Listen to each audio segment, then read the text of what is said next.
دوانزە ڕۆژە وەرگرتنی گەنم لە جوتیارانی هەڵەبجە بەردەوامە و تا ئێستا 5711 تۆن گەنم وەرگیراوە. جیاواز لە ساڵی ڕابردوو گەنمی ئەم ساڵ بۆی زۆری بارانەوە کوالیتیەکەی نزمترە.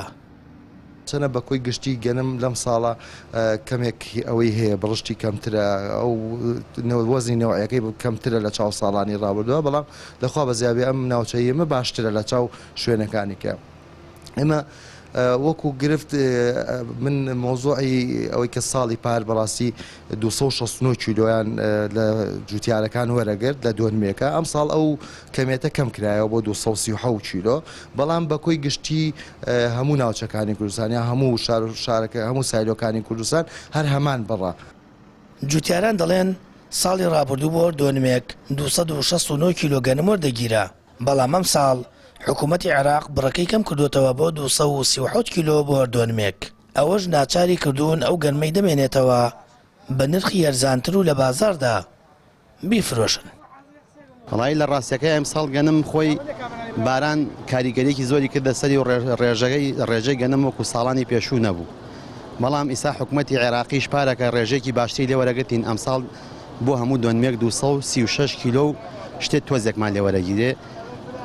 فەلاح لە زەرێکی زۆرایە، فەلاح یعنی بەڕاستی دەستێکی مانووە لە وڵاتە، بەڵام هیچ شتێکی بۆ ناکرێت لەلایەن حکوومەتی عێراقی و حکوومەتی خۆشمان هەوڵێکی جدیان بۆ نادەن، یعنی لەلایەن حکوومەتی عێراقی و گەنمەکان لێ وەرگیرێ، بەڵام سا لە جنوب جیاوازترە شتەکان هەر هەمووی. خوا حکوومەتی وەختمان بەرقرار بکە، ئەمانە حکوومەت نین، ئەمانە دزوی جەردن دەگەی باشە.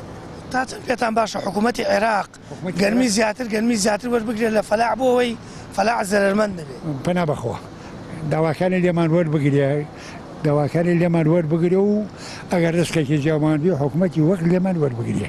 ئێستاکێ تۆزێک خاوێکی پێوە دیارە، وەکو هاوکە مۆزوعی فەلاحیش ئەم ساڵ فەلاح بەعام لە زەرەرا بووە، حکوومەتیش هیچ دەستبارێکی فەلاح نەبووە، تا ئێستا بارگرانیەکە ڕاستی بۆ سەر فەلاح. ئیتر کاتی هێتە سەر ئەوەی مۆزوعی هەڵبژاردن و ئەو شتانە هەموو شتێکی فەلاحە، بەس کە گەشتە کاتی خۆی هیچ ئاگای لە فەلاح نامێنێ و هیچ هاوکارێکی فەلاح نەبووە. ئەم ساڵ بنکەی وەرگرتنی گەنم لە هەڵەبجە 20,000 تۆن گەنمی جوتیارانی سنوورەکە وەردەگرێت. تا ئێستاش پارێزگای هەڵەبجە سایلۆیەکی پێشکەوتووی بۆ عەمبارکردنی گەنم نییە، بەڵام لە ئێستادا سایلۆی هەڵەبجە کە بڕیاری لێدراوە کاری تێدا دەکرێت و دوای تاوبوونی توانای عەمبارکردنی 40,000 تۆن گەنمی هەیە. سامان فەتاح، کەناڵی ئاسمانی پەیام، هەڵەبجە.